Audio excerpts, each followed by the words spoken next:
अस्सलामु अलैकुम वरहमतुल्लाहि वबरकातुहू। अल्लाहु अकबर अल्लाहु अकबर, ला इलाहा इल्लल्लाह वल्लाहु अकबर, अल्लाहु अकबर वलिल्लाहिल हम्द। अल्हम्दुलिल्लाह अल्हम्दुलिल्लाहि वकफ़ा वस्सलामुन अला इबादिहिल्लज़ीना इस्तफ़ा, अम्मा बाद। अऊज़ु बिल्लाहि मिनश शैतानिर रजीम,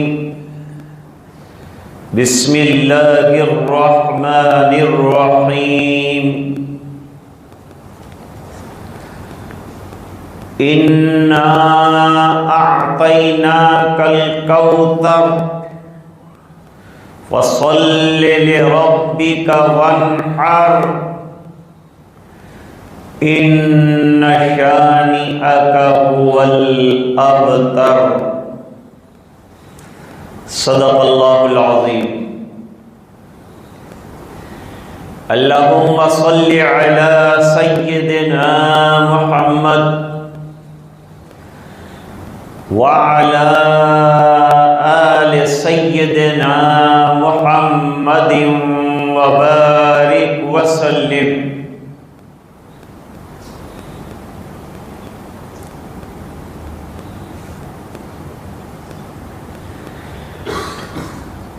आज का ईद उल अज़हा का ये मुबारक दिन पूरे आलम के लिए अमन व अमान, सआदतें, बरकतें लेकर आए और पूरे आलम के लोगों को अल्लाह ताला ये ईद मुबारक फरमाए।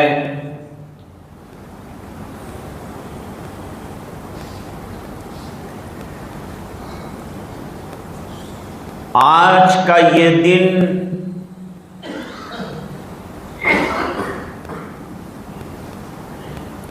हज़रत खलील अलैहिस्सलातु वस्सलाम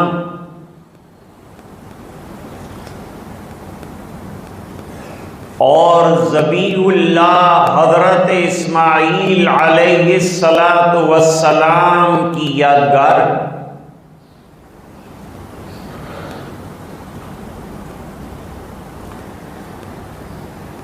तारीख में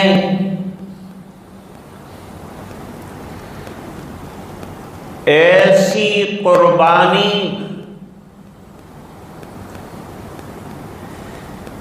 जैसी हजरत इस्माईल अलैहिस्सलाम ने पेश की, हजरत इब्राहीम अलैहिस्सलाम ने पेश की, मिलना मुश्किल।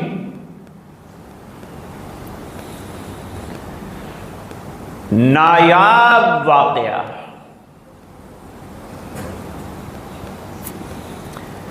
चुनांचे हदीस शरीफ में हुज़ूर पाक सल्लल्लाहु अलैहि वसल्लम ने फरमाया, ज़ब्हू, कुर्बानियां करो। तो सहाबे किराम ने सवाल किए, मा हाज़िहिल अज़ाही या रसूल अल्लाह, अल्लाह के रसूल ये उज़हिया क्या है? तो आपने जवाब में फरमाया, सुन्नतु अबीकुम इब्राहीम अलैहिस्सलाम, ये तुम्हारे जद्दे अमजद हजरत इब्राहीम अलैहिस्सलातु वस्सलाम की यादगार है।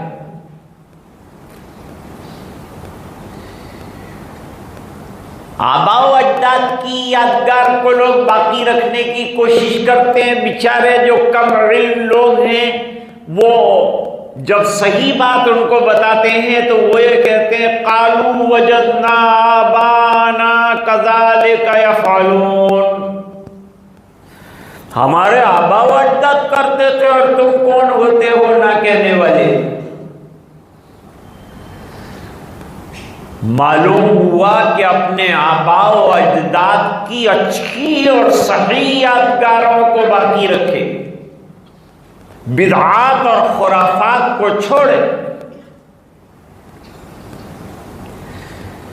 आप सल्लल्लाहु अलैहि वसल्लम ने तौहीद की मुशरिकीन को दावत दी तो उन्होंने आबा व अजदाद की सनम परस्ती को छोड़ना गवारा न किया। बहरहाल ये जद्द अमजद हजरत इब्राहीम अलैहिस्सलातु वस्सलाम की यादगार है।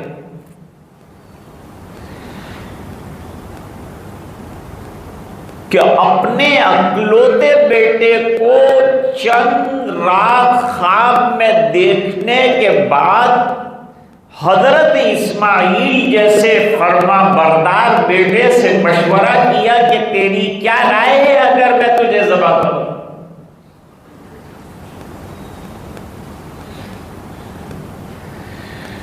मौजूदा दौर का कोई बेटा होता तो कोई पागल खाने का हवाला देता,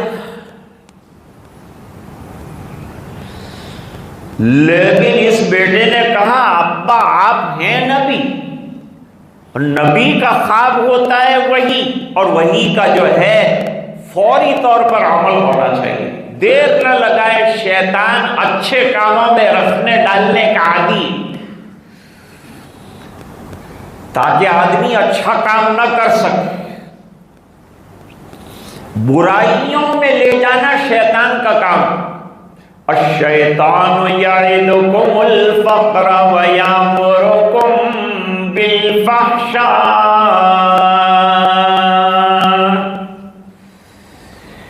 शैतान तुम्हें बखीली सिखाता है, मत खर्च करो, अल्लाह के रास्ते में पैसे खर्च हो जाए। कुर्बानी में भी यही होता है, इतना बड़ा हकीर खजाना और रकम खत्म हो जाएगी, बनाओ अस्पताल, गरीबों को दे दो। ये सब शैतानी चीजें। और सही बात यह है कि हुक्म खुदाबंदी को पूरा कीजिए। हर जगह अपनी अकल दौड़ाना अच्छा नहीं।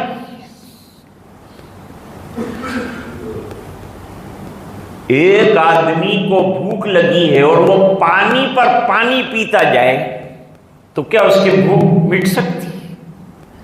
जाहिरी बात है कि नहीं मिट सकती। प्यास के लिए पानी, भूख के लिए खाना।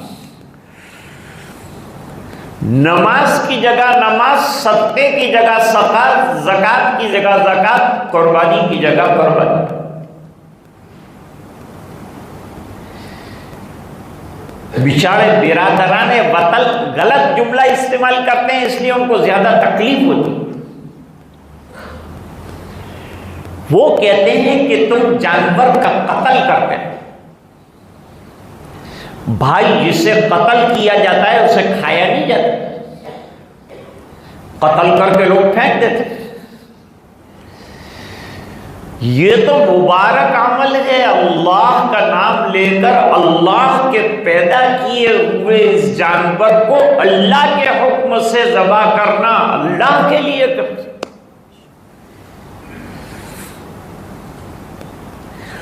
और गोश्त और खून मतलूब नहीं है। ये बात अलग है कि गोश्त रायगान और बेकार नहीं जाता। कितने वो लोग जिनको गोश्त खाना नसीब नहीं होता, बकरीद में उनको जो है गोश्त मिल जाता है, वो शुक्र अदा करते हैं। बल्कि बहुत से गैर मुस्लिम तमन्ना और तकाजा करते हैं कि हमको भी देना, और शौक से खाते हैं। कितने गरीब पल जाते हैं। और मुझे न्यूट्रिशियन ने बतलाया कि जो विटामिन अल्लाह ताला ने नॉन वेज यानी गोश्त में रखे हैं, वो विटामिन जो है वेज में नहीं है।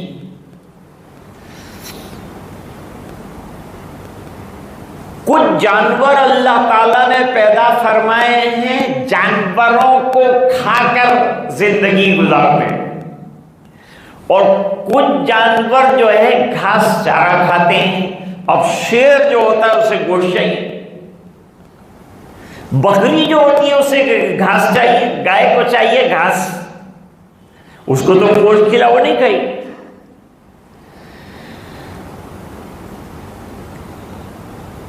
खेतियां सरसब्ज हैं तेरी गिज़ा के वास्ते, और जानवर पैदा किए तेरी बका के वास्ते। चांद सूरज और सितारे हैं जिया के वास्ते, और ये सब तेरे लिए और तो खुदा के वास्ते। तो अल्लाह ताला का एक मुनज़्ज़म निज़ाम है, हुक्म ज़बा का उसी का है, और जानवर भी उसी का है, हम भी उसी के, माल भी उसी का है, उसके रास्ते में खर्च करते हैं। कुर्ब के लिए क्या नाम रखा? कुर्बानी, कत्ल नहीं, इसका नाम कुर्बानी रखा है। कुर्बानी के माने अल्लाह के करीब करने वाली चीज। मालूम हुआ कुर्बानी के जरिए से अल्लाह का बंदा अल्लाह से करीब होता है, तक़र्रुब। और अजीब बात मैं बतलाऊंगा आपको कि कुर्बानी की इस कदर अहमियत है, इस वजह से इमाम आज़म अबू हनीफा रहमतुल्लाह अलैह इसके वजूब की तरफ गए। बड़ी बेहतरीन हदीस है, अभी मौलाना यूसुफ साहब खुतबे में भी पढ़े। मौ वजद सिअतन, जिसको अल्लाह ने वसात दी हो, जो साहिब निसाब हो, फलम युज़ही, साहिब वसात साहिब निसाब होकर उसने कुर्बानी नहीं की, तो वईद बयान की कि फला यक़रबन्न मुसल्लाना, वो हमारी ईदगाह में बिना है। इतनी सख्त वईद किसी वजूब पर ही हो सकती। दूसरा इल्मा के यहां ये सुन्नत है, इसकी चूं चूं पे ध्यान मत दीजिए, आप मेरी बात पे ध्यान दीजिए। तो फरमाया मन वजद सिअतन फलम युज़ही फला यक़रबन्न मुसल्लाना, वो हमारी ईदगाह के करीब भी ना है। ये फर्क ईदगाह में ना, ईदगाह के करीब भी ना है। इससे कुर्बानी के वजूब का अंदाजा होता है। अब बेचारे लोग कहते हैं इतने लाख जानवर जो है आप खत्म कर डालोगे, खून बहा दोगे, मार डालोगे, कमी आ जाएगी। अब जरा समझो, कुतिया कितने बच्चे देती? एक साथ 5-6 का ढेर देती। बकरी 2 बच्चे देती। तो दुनिया में कुत्तों का रेवड़ आपको नजर नहीं आएगा, जैसा कि हम गाड़ियों में चलते हैं और रास्ते में बकरों का रेवड़ नजर आता है। अब सवाल यह है कि हर साल इतने ज़बा हो जाते हैं और रोज़ाना इतने ज़बा होते हैं, उसके बावजूद इतना बड़ा बड़ा हजारों का रेवड़ क्यों नजर आता है? क्योंकि अल्लाह ने पैदा ही उनको इसलिए किया है कि ज़बा होते रहें और पैदा होते रहें, इंसानों के काम आते रहें, इंसानों के लिए बने। 。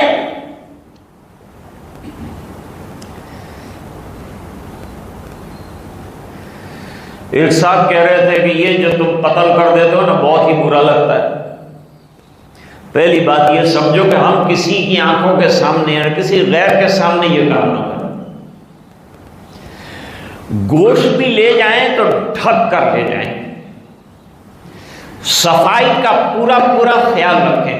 और आजकल ये जो वीडियो बनाने का जो निजाम है, बकरा ज़बा हो रहा है, वीडियो बना रहे हैं, हरगिज़ बंद कर दें, बिल्कुल बंद करें। इसकी कोई जरूरत नहीं है। मोबाइल ने तरह तरह की मुसीबतें पैदा की।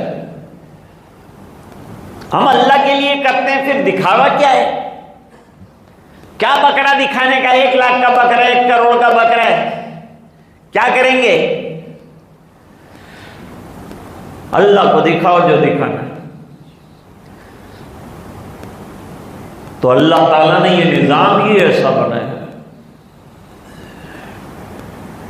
हदीस शरीफ में फरमाया कि जब ज़बाह करते हैं और खून का कतरा मजबूत जानवर का जमीन पे गिरे, उससे पहले पहले ये बारगाह इज़्ज़ती में कबूल हो जाता। सहाबा किराम ने सवाल किया कि हुजूर ये कुर्बानी करेंगे तो मिलेगा क्या?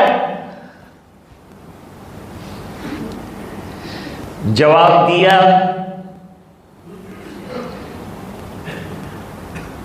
लिकुल्ल शारतिन हसन,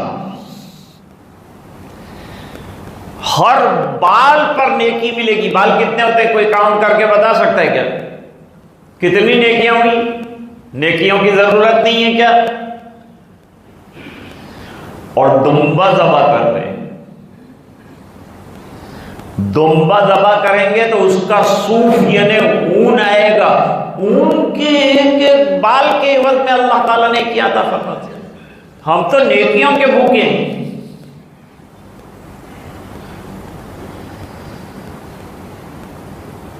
हम ये जो कुर्बानी करते हैं, 2 हिस्से वहां दे दिए, 5 हिस्से उधर दे दिए, 2 उधर जानवर दे दिए, ये कुर्बानी। कुर्बानी की जगह तो 2 वाकयात सुनाता हूं आप।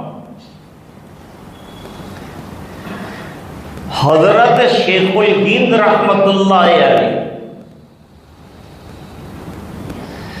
जिन्होंने हिंदुस्तान की आजादी के लिए कुर्बानियों पर तो दुनिया कायम है। मुल्क की आजादी के लिए कुर्बानी देनी पड़ेगी, दीन के कामों के लिए कुर्बानी देनी पड़ेगी। सहाबे किराम ने वतन की, माल की, जान की कुर्बानियां दी तो ये दीन पनप रहा है।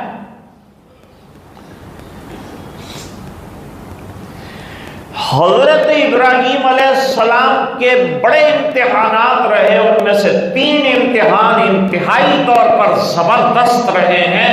उनमें से लास्ट इम्तिहान जो है ये जिद है हजरत इस्माईल अलैहिस्सलातु वस्सलाम। क्या किसी में की इतनी हिम्मत है कि अपने अकलौते और लख्ते जिगर के गले पर छुरी चलाए?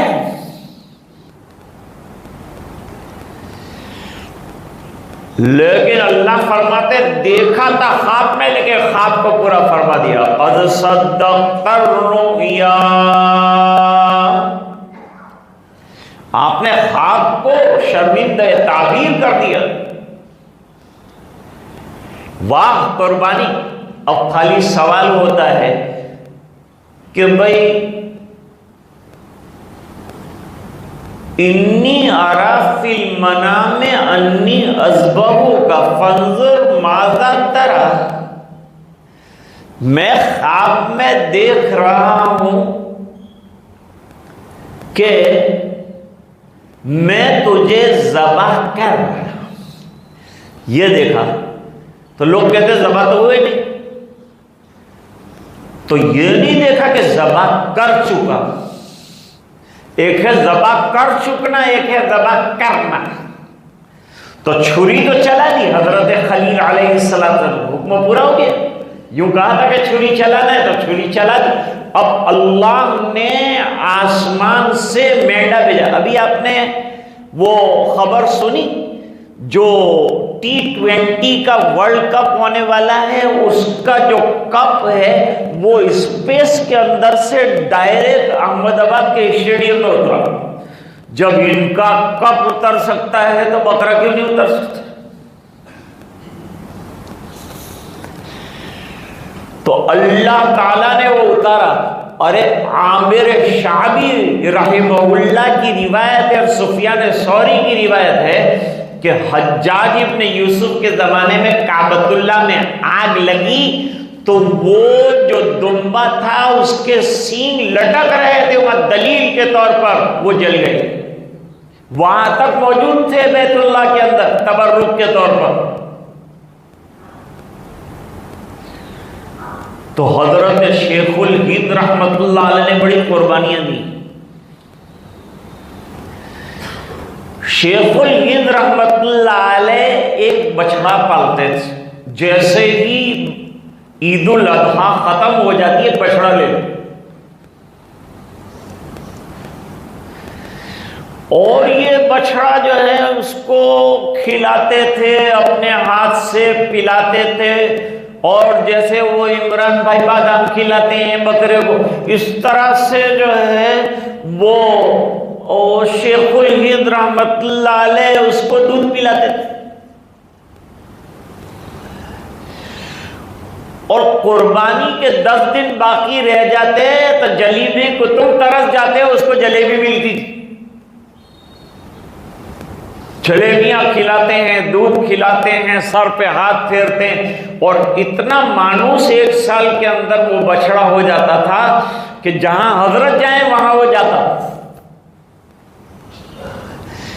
यहां तक कि पढ़ाने जाते थे तो दरसगाह के बाहर बैठ जाता था।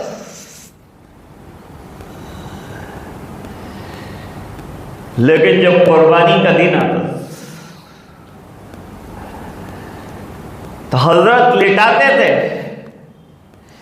इधर छुरी चल रही है, खून निकल रहा है, उधर से हजरत के आंसू निकल रहे हैं, अश्कबार बच्चे की तरह हो जाता था वो, इतना मानूस। फिर उसके ऊपर छुरी चलाना, कल खरीदा आज जबा किया, क्या मानूस हुए थे।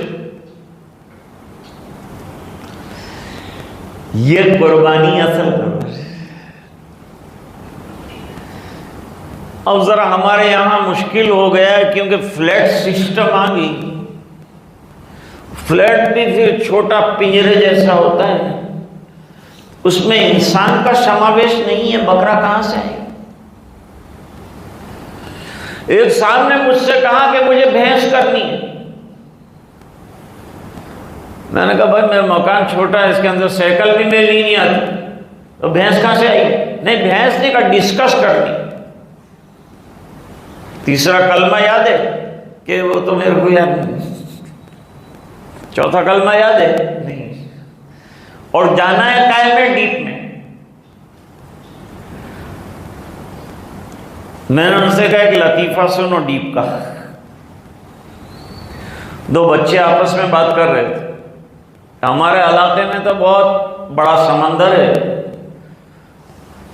और लोग तैरते हैं और समंदर में गोता लगाते हैं, एकदम डीप में चले जाते हैं। कभी 2 घंटे 3 घंटे को अंदर से निकलते हैं, डीप में जाते हैं, 2 घंटे डीप में रहते हैं, फिर वहां से निकलते। दूसरे ने कहा हमारे यहाँ तो ये छोटे छोटे बच्चे जो हैं ऐसे 2-3 घंटे वाला डीप वाला, तो 2-3 घंटे वाला तो हमारे छोटे छोटे बच्चे करते। तो कहा तेरे दादा ने क्या किया था। कहा मेरे दादा आज से 4 साल पहले डीप में गए थे, अभी तक निकले नहीं। तो मैं अर्ज कर रहा था कि आजकल बहस बहुत हो, काम नहीं करते अल्लाह के बंदे, सवालात बहुत करते हैं, ये क्यों क्यों, ये वो क्यों। अरे तेरे को इंसान बनाया मिट्टी में से, वो क्यों। सब अल्लाह का निजाम है, अल्लाह पे छोड़ो।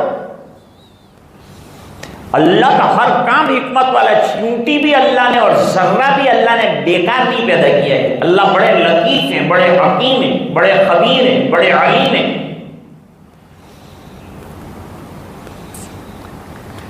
अच्छा हुआ कि हमको बेटा कुर्बान करने के लिए नहीं फरमाया। उसकी जगह दुम्बा अल्लाह ताला ने भेज दिया, हजरत इस्माइल की कुर्बानी कबूल कर ली, यादगार हमेशा के लिए बना दिया। ताजदार मदीना जनाब रसूलुल्लाह सल्लल्लाहु अलैहि वसल्लम ने मदनी जिंदगी के अंदर कोई साल कुर्बानी का नागा नहीं किया, हर साल कुर्बानी। और एक साल खाली मस्जिद के अंदर बारिश की वजह से नमाज पढ़नी पड़ी मस्जिद नबवी में, वरना ज्यादातर ईदगाह के अंदर नमाज पढ़ते हैं। असल में ईदगाह को आबाद करना है। अब ये रस्म चल पड़ी कि अब ईदगाहें जो है वीरान होने लगी, मस्जिदें खुल गई, कोई उधर नहीं, फिर भी मस्जिद में पढ़ रहा। और लोग दावत दे रहे हैं, जो मुकर्रिरीन है वो दावत दे रहे हैं कि मेरी तकरीर फलानी मस्जिद में होगी, वहां सुनने आना। अरे तेरी तकरीर सुनेगा कि ईदगाह की सुन्नत अदा करेगा जो सरकार की सुन्नत? ईदगाह की दावत दो।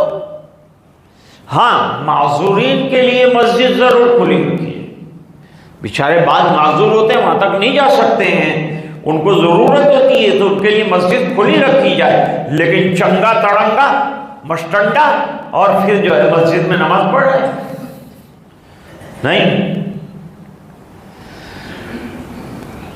तो कुर्बानी तकर्रुब का जरिया है। जानवर कुर्बान करना अल्लाह का हुक्म है। लोग कहते हैं कुर्बानी का तस्करा कुरान में नहीं है। देखिए मैं सुनाता हूं आपको। कुल इन्ना सलाती व नुसुकी व महयाया व ममाती लिल्लाहि रब्बिल आलमीन।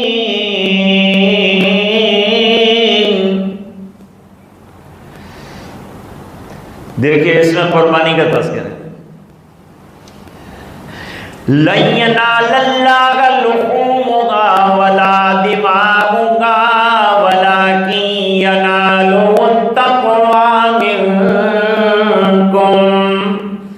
तुम्हारी कुर्बानी का गोश्त और खून अल्लाह को नहीं पहुंचता, तुम्हारा तकवा पहुंचता है। तुम अल्लाह से अल्लाह के हुक्मों पर कितना राजी हो और उसके रास्ते में कैसा खून बहाने की तैयारी बतला रहे हो। ये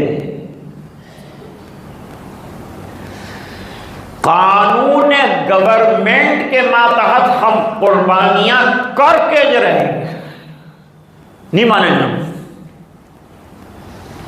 कुर्बानी करेंगे। तुम्हारी जितनी गाइडलाइन, हम वफादार हैं देश, हमने कुर्बानियां दी, हम इस देश का बुरा नहीं होने देंगे, इस देश को बर्बाद नहीं होने देंगे। लेकिन जो आपने गाइडलाइन दी है उस गाइडलाइन के मुताबिक हमको काम करने की इजाजत दी जाए, उसमें हेल्प की जाए। बल्कि पुलिस वाला जा रहा हो, बकरा दबा हो रहा तो इससे टांगे पकड़वाओ, पहले तू भी पकड़, ज़बा करने का है।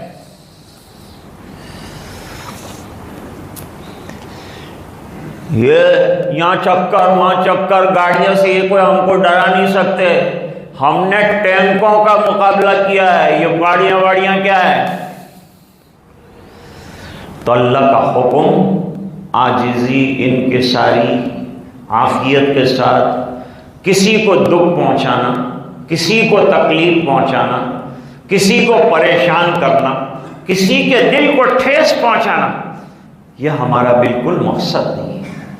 रास्तों को साफ सुथरा रखें, खून बहे तो उसके ऊपर पानी अच्छी तरह डालें और रास्तों को भी साफ रखें, कुर्बानी की जगह को भी साफ रखें, बुरी तरह ज़बा न करें, अच्छी तरह से अदब से एहतराम से जो सुन्नत मसनून तरीक़ा बताया गया है उसके मुताबिक। बात कस्साब खींच खांच कर ज़ोर से गर्दन खींचते हैं, ऐसा नहीं करना चाहिए।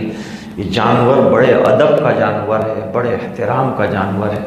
हमको अल्लाह का हुक्म पूरा करना है, हमको उसी हुक्म के मातहत कुर्बानियाँ करनी। और इन दिनों में कुर्बानियों से ज़्यादा अल्लाह ताला को कोई अमल ज़्यादा पसंद नहीं। डॉक्टर साहब वहाँ किनारे पर तशरीफ़ है, अब इनको आना अच्छा नहीं है, अदब के ख़िलाफ़। मुझे हुक्म देना चाहिए कि मैं तुझे आना है, मैं आ जाता, लेकिन इब्राहिम भाई इनको ले आते हैं। और उन्होंने मुझे हुक्म दिया था कि चुनारगढ़ में जो है चूँकि बारिश की वजह से ईदगाह बन रही है, इस वजह से जो है वो यहाँ चुनार वार्ड में भी और हर मस्जिद के अंदर जो है, तो जल्दी मत कीजिए, इत्मीनान से। बसा औकात पहले ऐसा होता था कि ईदगाह खुली है लेकिन लोग मस्जिद में देखा कि यहाँ जल्दी जल्दी नमाज पढ़ के कुर्बानी कर दो। अरे भाई तुम हुजूर से ज़्यादा बेहतर नहीं, हुजूर को इसकी ज़्यादा फिक्र थी कि कुर्बानी कब होनी है, कैसे होनी है, इसकी फिक्र सरकार को ज़्यादा थी तुम्हारे से। फिर भी आप ईदगाह तशरीफ ले जाते थे। फरमाया ईद के दिन पहला काम नमाज, दूसरा कुर्बानी, और कुर्बानी का गोश्त जो है हुजूर पाक सल्लल्लाहु अलैहि वसल्लम जो है थोड़ा सा इस्तेमाल फरमाते थे। अल्लाह ताला हमारी कुर्बानियों को कबूल फरमाए, हमारा दोगाना कबूल फरमाए, यहाँ की हाज़िरी कबूल फरमाए। अब जो है नमाज की तरकीब बहुत आसान है, लेकिन हम लोग भोले लोग भूल जाते हैं। इस बिना पर याद दहानी जो है वो करनी पड़ती है। भूले इतने हैं, मैं हमेशा मिसाल देता हूँ कि भूले इतने हैं कि मस्जिद घर से आते हैं तो टोपी लाना भूल जाते, और जब मस्जिद में टोपी पहनते हैं तो लेकर चले जाते हैं। इतने बेचारे भोले वाले हैं, तो इसलिए जो है याद दिलाना पड़ता है। नमाज 2 रकात वाजिब 6 ज़ायद तकबीरों के साथ इमाम के पीछे हम पढ़ेंगे। अल्लाहु अकबर तकबीर तहरीमा कही जाएगी, हाथ बांध दिया जाएगा, और सुब्हानक अल्लाहुम्मा व बिहम्दिका वो पढ़ा जाएगा। अब अल्लाहु अकबर हाथ छोड़ दिया जाएगा, अब अल्लाहु अकबर हाथ छोड़ दिया जाएगा, अब अल्लाहु अकबर कान तक हाथ उठाकर बांध लिया जाएगा। ये 3 एक्स्ट्रा तकबीर हो गई। एक साहब जनाजे की जो है तरकीब, वहाँ कनाडा में जनाजे की तरकीब पहले बतलाते हैं, जनाजे की नमाज की तरकीब क्या है। उसमें उन्होंने 4 एक्स्ट्रा तकबीर कहा। मैंने कहा वो एक्स्ट्रा नहीं होती, वो अंदर दाखिल होती है। खैर, अब दूसरी रकात होगी, क़िरात होगी, क़िरात के बाद रुकू से पहले फिर 3 ज़ायद तकबीर होगी। कान तक हाथ उठाना है, छोड़ देना, कान तक हाथ उठाना है, दूसरी मरतबा छोड़ देना, तीसरी मरतबा कान तक हाथ उठाना है, छोड़ देना, चौथी तकबीर में रुकू के अंदर चले जाना है हाथ उठाए बगैर, और नमाज पूरी होगी। तकबीर तशरीक कही जाएगी। तशरीक कहते हैं गोश्त के जो पार्चे हैं उनको सुखाना, और इस ईद के अंदर गोश्त सुखाया भी जाता है धूप के अंदर, इसलिए जो है इसको तशरीक की तकबीर कहा जाता है। तो वो तकबीर तशरीक बुलंद आवाज़ कहा जाएगा। उसके बाद दुआ होगी। उसके बाद हमारे मौलाना यूसुफ साहब खुतबा इरशाद फरमाएंगे। खुतबा मसनून है, लेकिन इसका सुनना वाजिब है, लिहाजा कोई जल्दी ना करे। और अल्हम्दुलिल्लाह हमारे यहाँ न ईदगाह में न मस्जिदों में ये मिजाज है कि कोई खुतबे के बगैर चला जाए। इत्मीनान से खुतबे से फरागत के बाद बाकी दिनों में अपने सुन्नत आमाल में मशगूल रही। अल्लाह मेरे आपके आमाल को कबूल फरमाए, कोताहियों को दरगुजर फरमाए, और ये पर्व जो है बहुत शांति अमन व अमान के साथ बग़ैर किसी कानूनी रुकावट के दूर हो। व आखिर दावाना अनिल हम्दुलिल्लाहि रब्बिल आलमीन।